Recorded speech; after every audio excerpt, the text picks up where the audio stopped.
enhlizweni yami uyabusa Nkosi Jesu Nkosi yami manje ngingowakho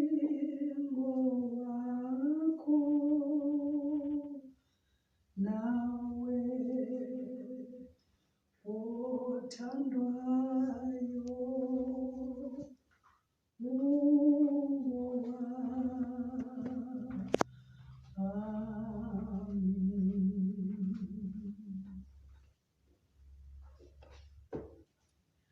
Baba wethu ongcwele, nguwena izolo, nguwena namhlanje, nguwena nakusasa, nguwe naphakade.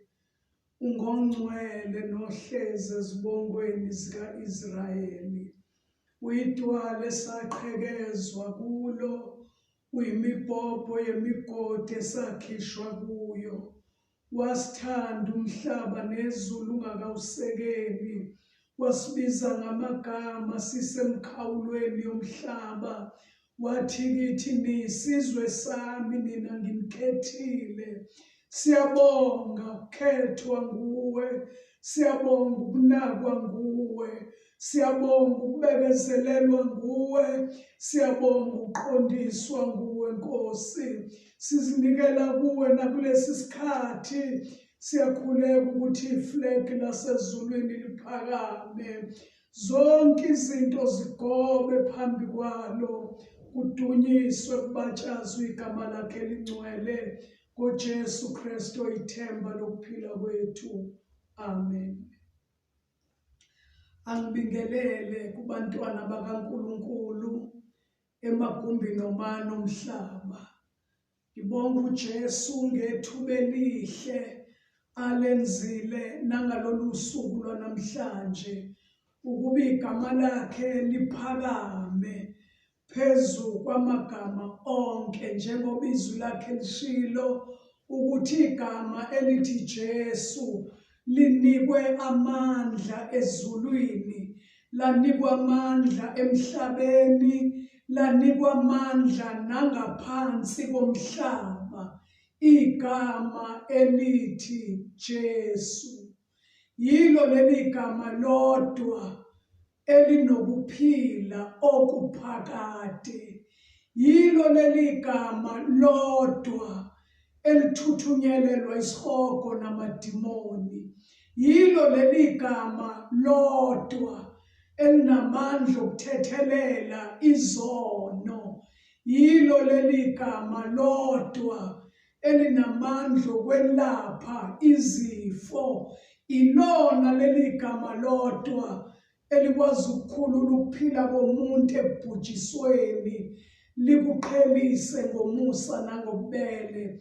Ilona leli gama elikwazi ukusuthisa ukulangazela komuntu ngobuhle, futhi leli gama liyakwazi ukubuyisa ubusha bomuntu njengokhozi. Ingakho uDavide ethi mbonge uJehova mphefumulo wami. Ngisho njalo ntambama ngithi nami mbonge uJehova mphefumulo wami.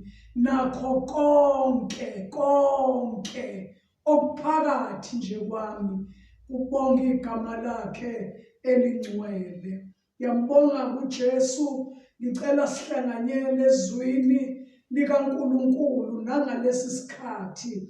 Izwi elinamandla, izwi eliphilile, izwi uNkulunkulu adala ngalo umhlaba nezulu, wawusekela ngamandla alo. Encwadini yeZaga isahluko sama-30 ivesi lama-26, 30 verse 26. Incwadi yeZaga isahluko sika-30 ivesi lika-26. La kukhulunywa ngey'lwane ey'delelekile, ey'ncane, ezinganakekile, abaningi abazi nomsebenzi wazo, ukuthi kodwa makuthiwa imbila into yokwenzani yona leyo. Lithi-ke izwi lenkosi, izimbila ziyisizwe esibuthakathaka, kodwa zakha izindlu zazo edwaleni. Izimbila ziyisizwe esibuthakathaka, kodwa zakha izindlu zazo edwaleni. Into edala imbila zakha izindlu zazo edwaleni, okokuqala kusho ukuthi zazibona. Ukuba imbila azizibonanga zona ukuthi siyizinto ezibuthakathaka, siyizinto ezingakwazi ukuyivikela, sizilwane ezingakwazi ukuyisiza, zazingeke zicabange ukuthi impilo yami yonke ngidinga ngihlale ngaphansi kwetshe, ngihlale ngaphansi kwedwala, ukuba azizibonanga ukuthi zibuthakathaka kangaka, ngaba zange zikhethe ukwakha ngaphansi kwedwala. Kodwa ngoba zazibona ukuthi indlela nje esiyiyo asikwazi ukuphila ngaphandle kokuthi sakhe izindlu zethu edwaleni, ikhona kokwazenza zakhetha ukuthi sizokwakha edwaleni.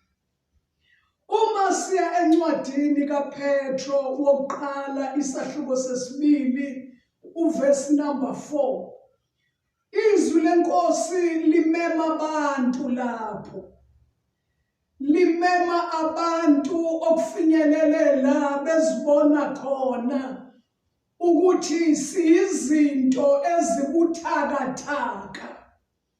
Bese-ke izwi lenkosi encwadini kaPetro wokuqala isahluko sesibili uvesi number 4, 5, 6, 7, 8 lithi-ke izwi lenkosi, sondelani kuyo, iyitshe elenqatshwa bakhe, kanti kuNkulunkulu likhethekile. Isimemo lesi uNkulunkulu amema ngaso abantu emagumbini omane omhlaba, abantu nje abafika la emhlabeni, bafika bengakukhethanga ukufika. Akekho umuntu ongathi ngakukhetha mina ukuza la emhlabeni, kodwa kwaba ukukhetha kukaNkulunkulu. Akekho nowayikhethela ukuthi ngizalwe kumuphi umndeni, wabona umdali. Akekho nowayikhethela ukuthi mina ngifuna ukuba nomzimba omkhulu ongangokaGoliathi, nowayikhethela nje ukuthi mina ngifuna ukuba nomzinjana omncane. Akekho wake wayikhethela. Akekho nowake wakhetha ukuthi ngifuna ukuba mude, nowakhetha ukuthi ngifuna ukuba mfushane. Akekho. Kodwa yonke into umuntu adalwe waba yileyo uNkulunkulu ayibona ukuthi yinhle ukuthi ngimenze umuntu abe nje. uNkulunkulu wambumba umuntu ngenhlabathi, wambumba ngodaka, wambumba wamenza wafana nodoli. Ekugcineni lithi izwi lenkosi waguqa phezu kwakhe, waphefumulela umoya wakhe kumuntu. Umuntu-ke wayeseba yisidalwa esiphilayo, ngoba umoya kaNkulunkulu sewuphefumulelwe kulolu daka. Kwathi makuhlangana udaka nomoya kaNkulunkulu kwavela into okuthiwa umphefumulo. Lithi-ke izwi lenkosi izimbila ziyisizwe esibuthakathaka. Yingakho-ke zikhethile ukuthi uma kukhona imigede, kukhona izihlahla, kukhona amawa, kukhona ihosha, kukhona ulwandle, kukhona isihlabathi, zona zibona ukuthi ngeke siphile kuzo zonke lezi zimo ezikhona. Into eyosenza siphephe ukuthi thina sikhethe ukuhlala ngaphansi kwedwala, njengoba sekuchaziwe ukuthi zazibona ukuthi zizinto ezibuthakathaka. Uma kungakafiki la umuntu ezibona khona ukuthi uwubumba, uwudaka, noma ewubani, noma nasiphi isimo, noma holda yiphi position ngaphansi komthunzi welanga, umuntu udinga finyelele la ezibona khona ukuthi ngiwudaka, ngiyibumba, ngingabhidlika noma inini. Uma amehlo omuntu evuleka ezibona ukuthi ngiyibumba, ngiwudaka, iyona-ke leyo nto eyenza uma izwi lenkosi limbiza lithi ludaka, libumba, sondela kulelitshe. Lelitshe abakhi balenqabile, kanti kuNkulunkulu ilonatshe elikhethekile eliyigugu. Umuntu ekholwa yilo akajabhiswa. Ziningi izinto abantu abayilandelayo emhlabeni abayikholwayo, kodwa ngicela ukusho ukuthi zonke ziyajabhisa. Kufana nje nokulandela usizo oluvela kumuntu othile. Ululandele wazi ukuthi ngeke ngiphile ngingayanga kumuntu othile ngithola usizo oluthile.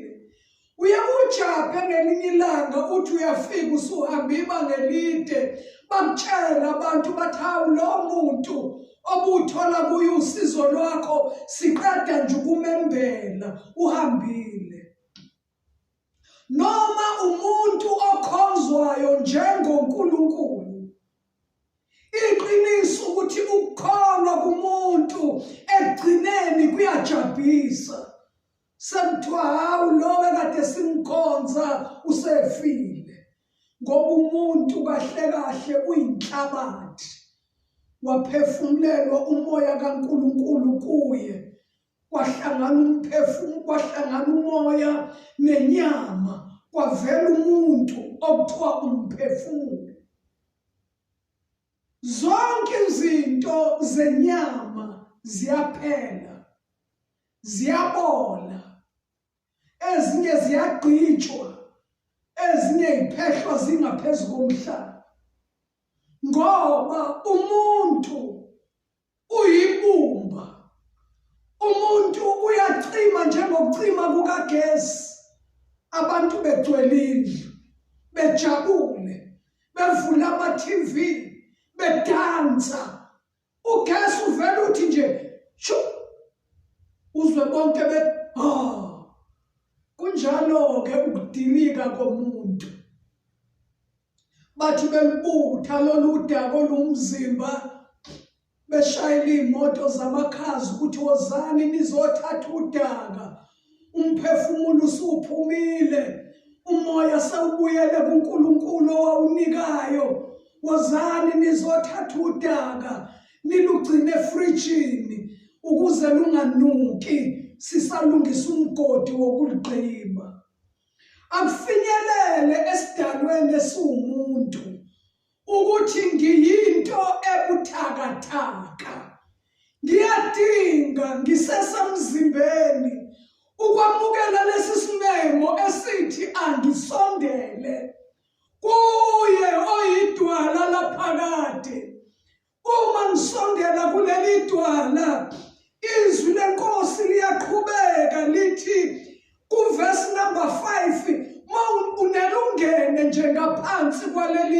lidwala bese uyakhiwa, ubunjwe, wesekelwe ngesandla sikaNkulunkulu esinamandla, bese uba yinto obizwa ngokuthi ubupristi obungcwele. Kukhulunywa kumuntu nje inyama negazi uma sethatha istand sokusondela kulesi simemo esithi sondelani kuyo, iyitshe elenqatshwa bakhe, kanti uNkulunkulu likhethekile, liyigugu okholwa yila kaJabiso. Imbila zalalela, zathi nje ukuyibona, zavele zasemukela lesi simemo ukuthi noma ngimatasatasa ngibhizi ngey'nto ey'ningi, kodwa ngiqiniseka ukuthi indlu yami isedwaleni. Uma ungena kuleli dwala uyakhiwa, wenziwa ubupristi obungcwele, wenziwa ube umhlatshelo. Ngiyayithanda le ndaba bazalwane. Uma ungena esontweni uba yimemba yanoma yiliphi isonto, ungena nje ube yilungu lalo. Isonto kalikwazi nokuthi uphila mpiloni, uyamesaba uNkulunkulu noma qha. Kodwa kwehlukile ukujoyina isonto nokungena ngaphansi kwedwala. Ngoba uma ungena ngaphansi kwaleli dwala elinguKristu, uJesu udila nawe.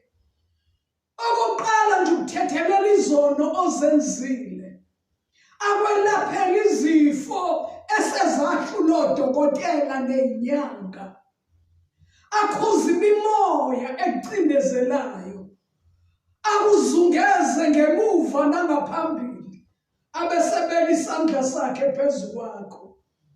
Kuhluke kakhulu ukuba yimemba yesonto nokwamukela lesi simemo sokusondela kuleli dwala.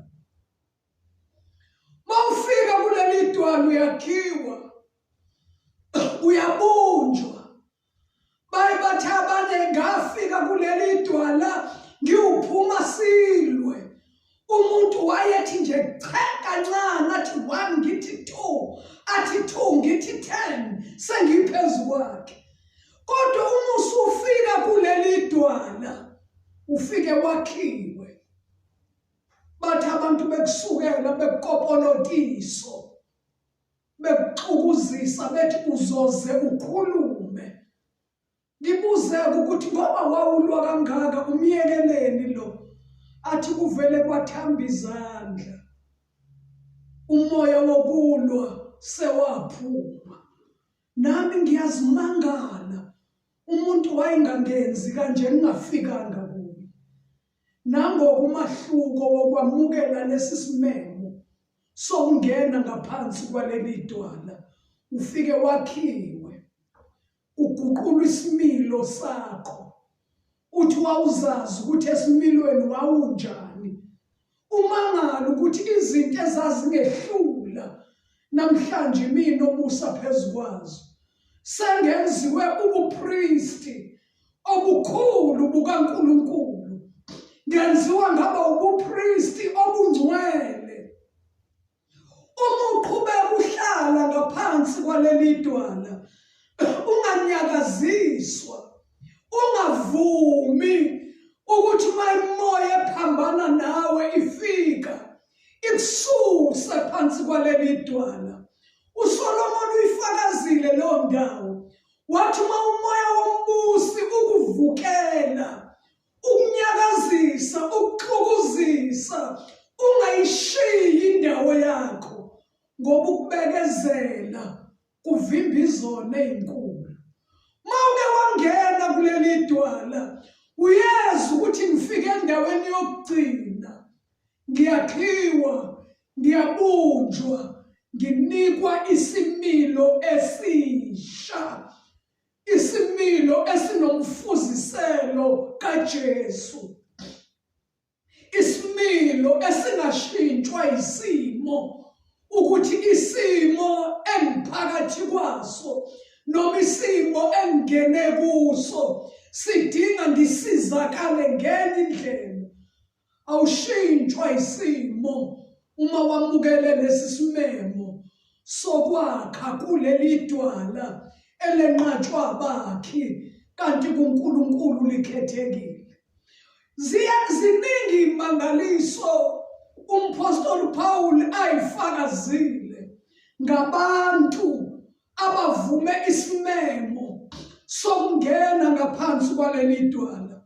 Encwadini yamaGalathiya uchapter 5 kusukela kuverse 22 uyamangala ukuthi uma usuhlala ngaphansi kwaleli dwala uphenduka umnikelo, uphenduke umhlatshelo.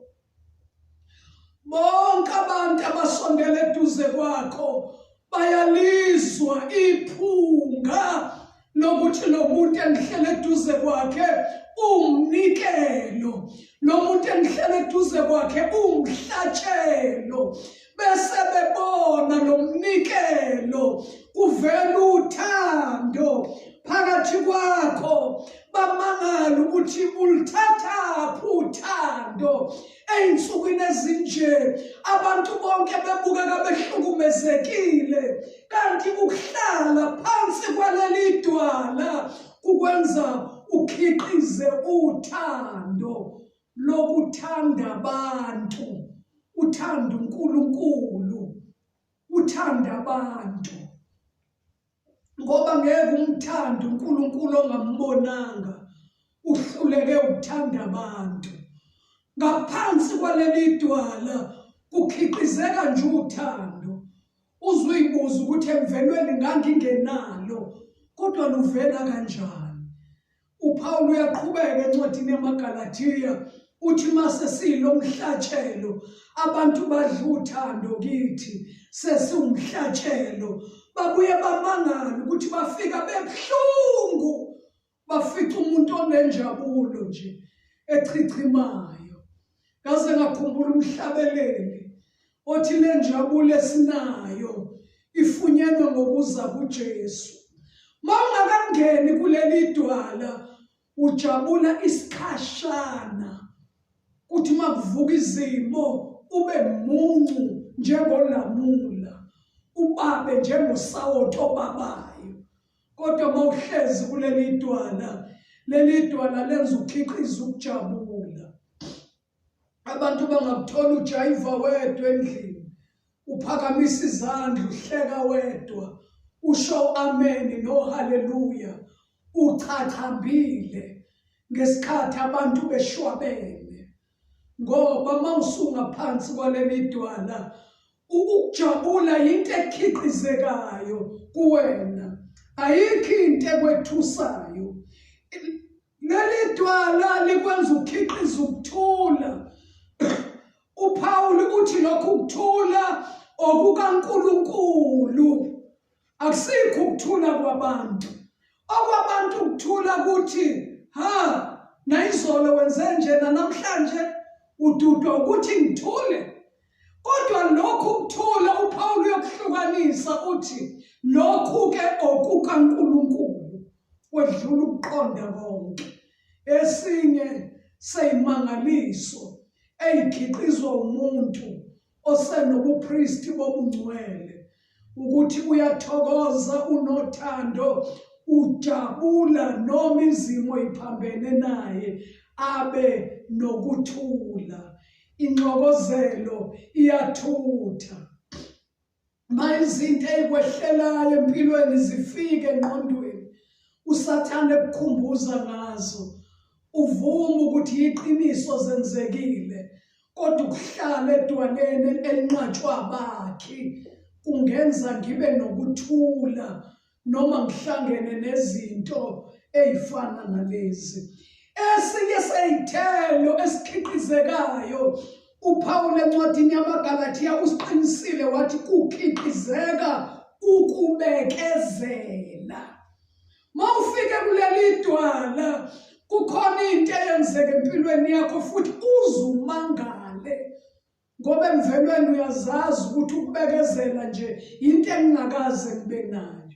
kodwa mawusu ubupriesti obungcwele kuyamangalisa ukuthi lesi sithelo siyakhiqizeka kulesi sihlahla esesitshalwe ngaphansi kwaleli dwala. Sitshalwe umuntu ozibonile ukuthi impela ngibuthakathaka kangaka, ngingeke ngikhone impilo yalelizwe uma ngingecashe ngaphansi kwedwala. Lesi sithelo sokubekezela bazalwane, abanye basifanisa nomoya wembongolo. Bathi usibanibani indlela abekezela ngayo unomoya wembongolo. Imbongolo engaze ngasho ukuthi sekuyasinda. Uyizwa nje isho kancane ithi ishaye umshoba wayo, ithi ikhipha isithukuthuku sayo, ibekezele. Emvelweni yomuntu akukho lokho. Umuntu usheshasha athi hayi ngizomjwayela kabi. NoJesu washo wathi ngeke kube ngaphezu kwamandla, kodwa mawuhlala ngaphansi kwaleli dwala esimenyelwe kulo, igama lalo uKristu Jesu, uyafunda ukubekezela. Ubekezele kuze kube segazini. Uvala umlomo, ubone ngeso kube ngathi awubonanga, uzwe nendlebe kube ngathi awuzwanga. Lize limangalise ukuthi yonke lento ekhulunywa ngawe awuyizwa na, kanti uyayizwa. Awuboni, ngiyabona. Awunamlomo wokukhuluma, nginawo, kodwa ngikhethile ukufana nesimungulu. Lesi sithelo sokubekezela siyatholakala mawusufike ngaphansi kwedwala. Sondelani kuyo, iyitshe elenqatshwa bakhe, kanti kuNkulunkulu likhethekile. uPaul uyaqhubeka ukhuluma ngalesi sithelo, uthi sinobubele, sinobuvi, sinokukholeka. Bazalwane, ababalandeli benkosi uJesu, isithelo sokukholeka, ukholeke, asikho emvelweni yomuntu. Excuse me. Imvelo yomuntu nje inobuqili, shona phansi shona phezulu. Kodwa mawufike kuleli dwala kuyamangalisa ukuthi uba nesithelo sokukholeka. Into eyenza ukholeke ukuthi mawubheka phezulu efasteleni lomkhumbi wakho ubona uNkulunkulu. Mawubheke emasayidini uthi ungizungeze nxa zonke.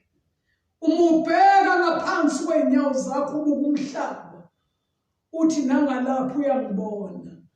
Incwadi kaDuteronomy ithi uJehova wasendulo uyisiphephelo sami esingunaphakade. Nangaphansi komhlaba kukhona izingalo zakhe. Kuyisibusiso ukwamukela isimemo sokuthi ngizohlala ngaphansi kwaleli dwala, ngoba anginawo amandla okuzisiza. Amandla okusizakala kwami angaphansi kwaleli dwala. Kuvela isithelo sokukholeka, kuvela isithelo sokuba mnene, ube mnene. Noma abantu ozalwa nabo bangaba zinhlanya, kodwa wena uba mnene, ngoba mase sikuKristu siyaphuma emvelweni yasenyameni, kodwa singene emvelweni yobungcwele, emvelweni kaKristu, simfuze, sehluleke, sibuye siqale kabusha indima yokumlandela ukuthi simfuze, kuze kuthi abantu abangambonanga uJesu ngamehlo, njengalesi sizukulwane esingasho njengabapostoli abathi sambona, izandla zethu zamthinta, thina sikholwa singambonanga. Ke kuthi laba bakane nathi abakholwa inkosi uJesu bengayibonanga ngamehlo enyama, bathi kodwa kukhona impilo yomuntu esimbona kuye. Kuvela isithelo sokukholeka, kube nobumnene, kube nokuzithiba. Isithelo sokugcina esivela kumuntu ohlala ngaphansi kwaleli dwala. Umuntu onjalo uyazithiba, uyazithiba. Noma isimo sinjani, kusegazini, kusemvelweni yomuntu owamukela isimemo sokuhlala ngaphansi kwedwala ukuba azithibe. Uthi kuPhawula wokho umthetho omelana nokunjalo. Mawungene ngaphansi kwedwala njengey'mbila, uhlala ungenalo icala elikulahlayo, ngoba wonke amacala ayahlangulwa, ahlangulwa yilo leli dwala. Zonke iziphambeko zesulwa yilo leli dwala. Yonke imvelo ekonisayo yenyama yenkanuko iyathiywa, iyanqotshwa, yenziwa yilo leli dwala. Yilo leli dwala elisinika isimilo esisha. Lithi-ke mawuqhubeka nalo liyitshe lenqatshwa bakhe, kanti kuNkulunkulu likhethekile. Lithi sondelani kuyo, yitshe leli elenqatshwa bakhe. Uthi-ke uma ukholwa uyasondela kuleli tshe. Uma ungakholwa noma ngabe uyasonda, ngoba ukusonda kusho ukuthi umuntu uyakholwa. Abantu bathi belihambe isonto babe bezama amanye amathemba bethi noNkulunkulu uyabhekelwa. Kodwa uma ukholwa ungene ngaphansi kwaleli dwala. Lithi-ke izwi lenkosi, leli dwala uma ungakholwa liyidwala elikuqhuzulayo, liyidwala elikukhubekisayo. Uma nje ungakholwa, ungakhethile ukungena ngaphansi kwalo, ugibele ngaphezu kwalo, ungene ngenye indawo njengoba uJohn 10 eshilo, ethi abanye abangeni ngomnyango bangena ngenye indawo, bese libabiza-ke labo lithi bayamasela nabaphangi, kodwa izimvu zingena ngomnyango. Uma-ke ungomunye wabangene ngenye indawo, wayithuka nawusungaphakathi, angithi kwendawo okusontwa kuyo, ungangenanga ngaphansi kwaleli dwala. Lithi izwi lenkosi, yidwala okuwena oqhamuke ngenhla kwalo. Uma uJesu umqhamukela ngenhla, kuwena uba yidwala lokuqhuzula. Umuntu owake waqhuzuka, abazalwane, uyabazi ubuhlungu. Mawuqhuzuke kahle, ubuhlungu bokuqhuzuka bubalekela enhliziyweni. Abantu banjalo, uma ugibela uJesu umgibela isitafu, uba kuwena yidwala lokuqhuzula. Njalo uhlala ulimala. Makukhona ofakazayo uthi uyayiphakamisa, makukhona othi ngikhululiwe uthi ucabanga ukuthi izulu selibambe ngezandla. Abanye baze babatshela, abanye bathi sabuya khona. Ungajahi uzokhathala, nathi sasifakaza kanje.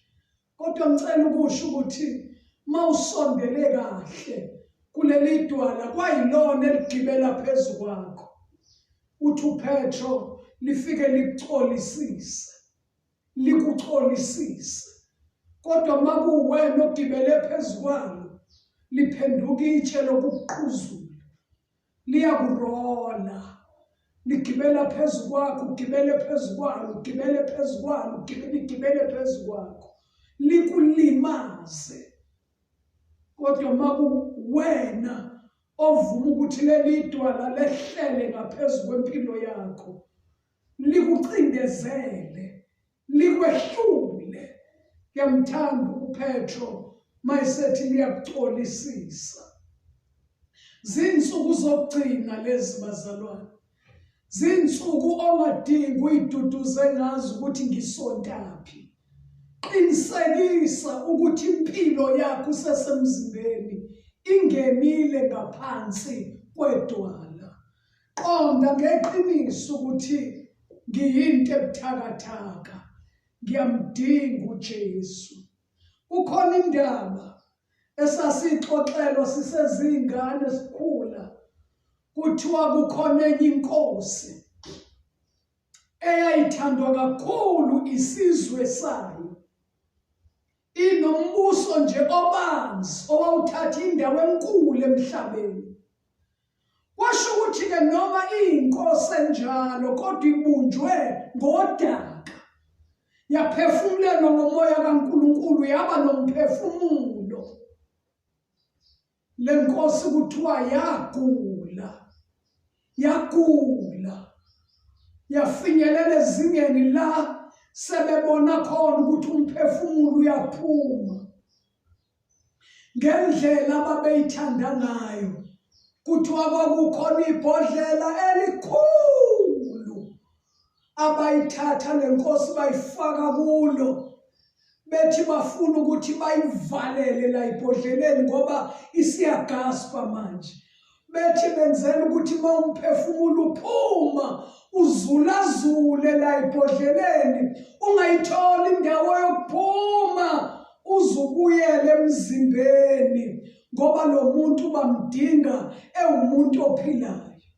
Kodwa kwasho ukuthi hayibo imbila zavuma ukuthi zibuthakathaka. Ngakho zakhe edwaleni. Bamangala-ke belokhu begqolozele. Bambone kweqa amehlo. Babone ukuthi umphefumulo usuphumile. Bambone dedela umzimba ebhodleleni. Base belindela ukuthi umphefumulo uzozulazula la ibhodleleni uzubuyele kuye. Kwasho ukuthi ukulinda isikhathi eside phela lo muntu uzobola. Kwadinga bavula ibhodlela. Bathatha udaka. Bayolifaka ku-ayisi. Balungisa umgodi wokugqiba udaka. Ngoba umuntu uyinto ebuthakathaka. Udinga amukele isimemo sokuthi angize ngakhe edwaleni. Angakhe edwaleni. Kuye kuyimangalisa impilo yami mangicabanga isikhathi uJesu ngisho njengomhlabeleli wamacilongo u-79 othi ngingewukhohlwe umuhla lo umhla ngangitholana nawe Jesu. Abanye bathi iminyaka ungayibali kodwa ngiyafisa ukusho ukuthi kwaku-1965 ngihlangana naleli dwala. Sengigcineke ngaphansi kwalo. Njoba ngikhuluma nawe I'm 66 years ngingaphansi kwaleli dwala. Ngingabhala ibhuku elikhulu ngezinto engihlangabezane nazo ebezisho ukungicima nokungiqeda. Kodwa kwasho ukuthi ngakhe ngaphansi kwedwala. Ngeke uSathane angishukumise. Ngiyakumema nawe ntambama. Ngiyakumema nawe ngaleli hora. Woza kuJesu. Woza ngeqiniso. Noma uhlala uyitshela ukuthi ngisindisiwe. Kodwa ngiyakucela sondela kuleli dwala. Yitshele enqatshwa bakhe kanti kuNkulunkulu likhethekile. Yenza isiqiniseko ukuthi endaweni okuyo njengoba sengithandaza manje. Beka isandla sakhe esifubeni sakho. Uthi Nkosi, kade ngaqala ngisonta. Kade ngifakaza. Kade ngithatha amavesi ngitshela abanye abantu. Kodwa namhlanje ngicela ukwakha ngaphansi kwedwala elinguKristu Jesu. Asithandaze. Baba wethu ongcwele, uhlala usimema ngezwi lakho. Uthi wozani kimi nina nonke nikhathele nina nonke nisindwayo, uthi ngizoniphumuza. Nangu umhlaba, nampa abantu abachale kuwo. Ngegama likaJesu waseNazaretha, vula indlebe yethu sizwe ngomsa wakho. Ngegama likaJesu, ngegama elinamandla, lula isandla sakho Nkosi phezu kokuphila oseboleke khona. Lidunyiswe igama lakho. Semukela umusa phezu komusa. Sibunjwe, sakhiwe, sibe ubupriest obungcwele. Ngegama likaJesu senzela umusa ngoKristu omgcobile. Amen.